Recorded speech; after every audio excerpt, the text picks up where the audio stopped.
You think you know World War II history. You've seen the movies, the heroic soldiers, the home front stories. But there's an entire chapter America has forgotten.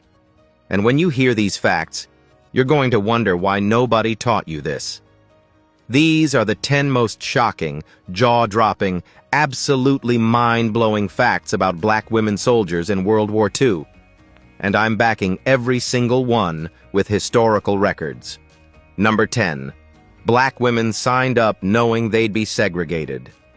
When the Women's Army Auxiliary Corps opened to black women in 1942, according to researchers Dinah Ramey Berry and Kaylee Nicole Gross in their book A Black Women's History of the United States, approximately 4,000 black women signed up. Let that sink in. 4,000 women volunteered to serve their country knowing they would be segregated, knowing they would be treated as second-class soldiers. When white women got medical training, black women were ordered to scrub floors and wash dishes. They signed up anyway. Number 9.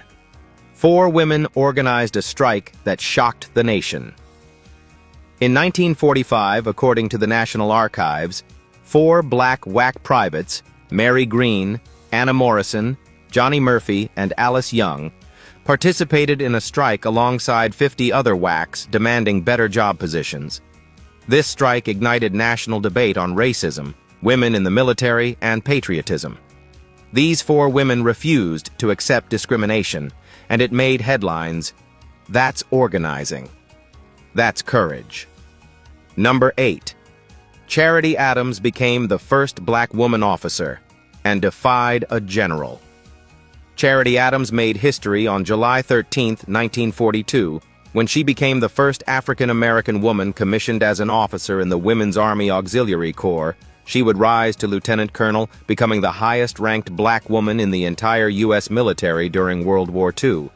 But here's where it gets incredible. According to her memoirs, "One woman's army, a black officer remembers the WAC. A general told her overseas that he was sending a white first lieutenant to take command of her unit. Without hesitation, Adams replied, 'Over my dead body, sir.' She stood down a general, and she won. Number 7. Only 1 black women's unit was allowed overseas, after fighting for years. When black women first joined the WAC, according to the National Archives, the War Department explicitly stated that no black WACs would serve overseas, period. It took pressure from Eleanor Roosevelt, Congresswoman Edith Norris Rogers, and Mary McLeod Bethune, a member of FDR's black cabinet, to change that policy. Even then, it took the needs of the Army after D-Day to make it happen. The 6888 Central Postal Directory Battalion became the only black women's Army Corps unit deployed to Europe during the entire war. Number 6. The 6888th handled 17 million pieces of mail in record time. The 6888th Central Postal Directory Battalion had a mission that sounds simple until you understand the stakes. Sort through years of backlogged mail so American soldiers could hear from their families. According to the National WWII Museum, these 855 women, working in 3 rotating shifts 24 hours a day, processed an average of 65,000 pieces of mail per shift. They cleared 6 months of backlog in 3 months. Their unit motto was, "No mail, low morale." They understood their job wasn't just about letters. It was about keeping troops' morale alive. Number 5. Eleanor Roosevelt personally intervened on their behalf. Black women soldiers faced constant discrimination abroad. According to U.S. Army historical records, Red Cross officials proudly announced they'd secured a separate hotel for the 6888th in London. Assuming they'd prefer segregation, Major Adams refused. She told them, "As long as I am a commanding officer, not one member of that unit will ever spend one night here." It was Eleanor Roosevelt's continued advocacy and intervention that kept the War Department enforcing policies against explicit segregation overseas. A small victory in a system designed to divide them. Number 4. Dovey Johnson Roundtree helped draft the WAC into existence.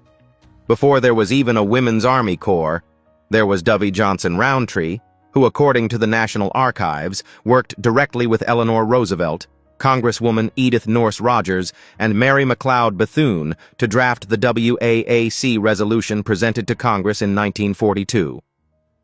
She became one of the first black women officers, but her story doesn't end there. After the war, she became a civil rights attorney and won Sarah Keyes' South Carolina Coach Company in 1955, the first bus desegregation case brought before the Interstate Commerce Commission.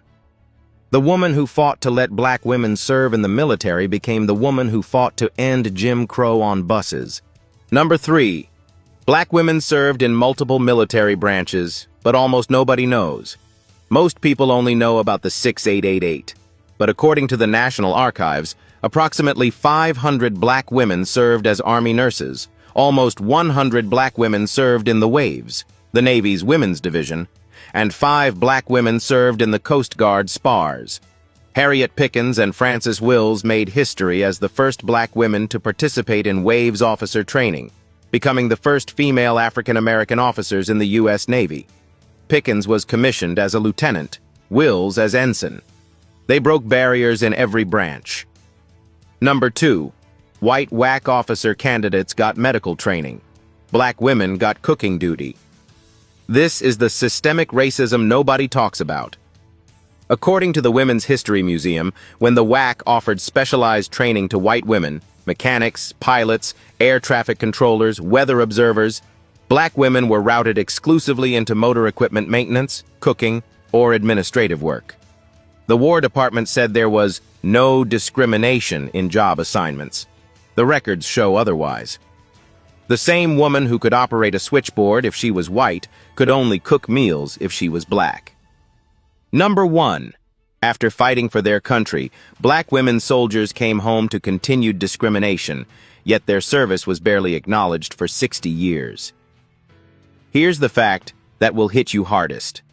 These women came home from a war where they'd proven themselves indispensable, and they came home to a segregated America that didn't want to acknowledge them. According to the National WWII Museum, the 6,888th wasn't officially honored until 2009, 64 years after the war ended, when 3 surviving members, Alice Dixon, Mary Ragland, and Gladys Schuster Carter, finally attended a commendation ceremony at Arlington National Cemetery. In 2022, President Biden signed legislation awarding the 6,888th the Congressional Gold Medal, the only women's military unit ever to receive that honor. It should have come in 1945. So here's what you need to understand. Black women didn't just serve in World War II. They transformed military service. They challenged segregation before it was politically convenient. They organized resistance. They refused to accept second-class treatment. They fought not just Nazis abroad, but Jim Crow at home. And for decades, America forgot them. Now you know. Comment below. Which of these 10 facts shocked you most? And more importantly, why didn't we learn this in school? Like this video. Share it with someone who needs to know this history. Subscribe to Ikemafuna History TV. Because these stories matter. They matter for the historical record. They matter for understanding how change actually happens. These women deserve to be remembered. Make sure they are.